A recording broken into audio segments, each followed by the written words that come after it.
combat veteran Corey Mills. Great to see you, Congressman. Thanks very much for being here this morning. Thank you so much, Maria. So what is the thinking here? Is the $113 billion commitment to Ukraine the total commitment, or are we talking about additional monies?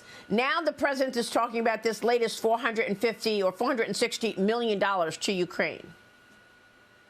Well, that's kind of the problem, is that President Biden and his administration has no actual objective. They've not laid out any strategy that tells us exactly where we're going and how we're going to actually thwart these enemy aggressors. And so it continues to be this frivolous, repetitive, okay, another 20 billion, another 30 billion, another 480 million. We're now at $113 billion allocated, of which we've got about $30 billion that's actually been put onto the ground there. They don't have a devised strategy, in my opinion. And meanwhile, you've got open southern borders, you've got fentanyl crisis, you've got the situation in Ohio with regards to the chemical spill that is now poisoning the waterways.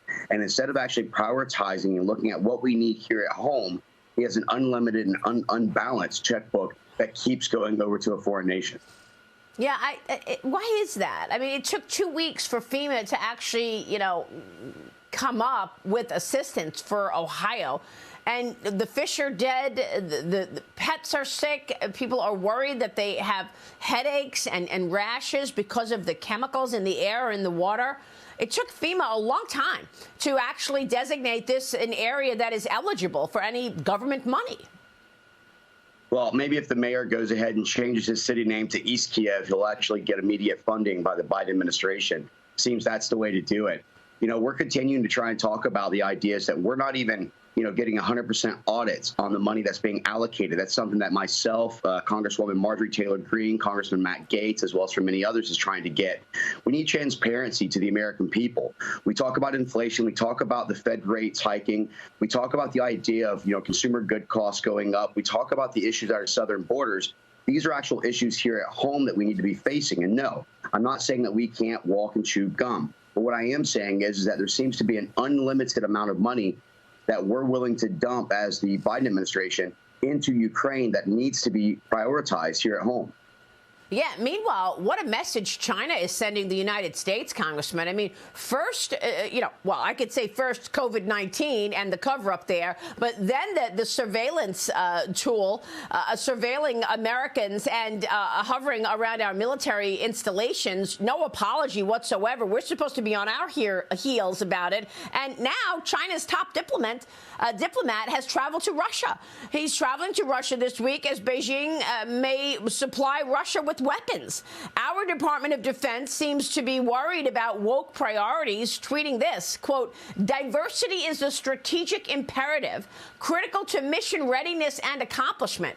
Congressman, you're a veteran. You have fought hard for this great country. What are your thoughts on what's going on at the Department of Defense as China continues to slap America in the face, now supporting Russia? Well, look, at the end of the day, we know weakness invites aggression, and that's exactly what this administration has done. With regards to diversity or inclusion or the equity ideas, I challenge every person in the Biden administration to go visit Arlington Cemetery. Go walk through those rows and rows of headstones. Tell me how they're laid out. Is it by gender? Is it by race? Is it by what kind of color of your skin it is? No, it's not. And so we all bled green in the military, and that's something that I understood. I spent over 7 years of my life in Iraq. I've spent over 3 years in Afghanistan, Kosovo. I've been blown up twice in 2006, was a Bronze Star recipient. This idea that we're worried about pronouns and critical race theory and diversity inclusion as opposed to increased lethality and readiness is a complete joke.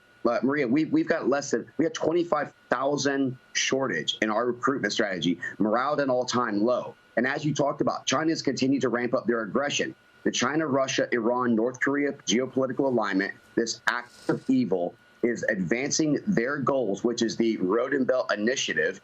Chairman Xi is expanding the Eurasian border. He is taking Africa, Oceania. He is going to cut off Western Hemisphere supply chain. Russia's got the Iron Curtain going up with the Chavez in Venezuela, Pedro in Colombia, Honduras, fentanyl right there in the Darien Gap to poison Americans. And meanwhile, their goal is to eliminate the U.S. dollar from being the global currency. And the first thing they're going to do is they're going to go after the petrodollar to either supplement or remove. So this is an economic resource cyber warfare that has been launched against America. And America has a choice right now.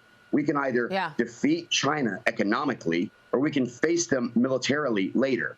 What we want to do is to prevent the military buildup. We want to look at the fact that China is the aggressor. They are the greatest existential threat. They are not an ally to America. We need energy dominance and to rid ourselves of adversarial nations like Russia and China economically. And you don't hear any of this from President Biden, that's for sure. He doesn't even bring up the origins of COVID-19 to Xi Jinping.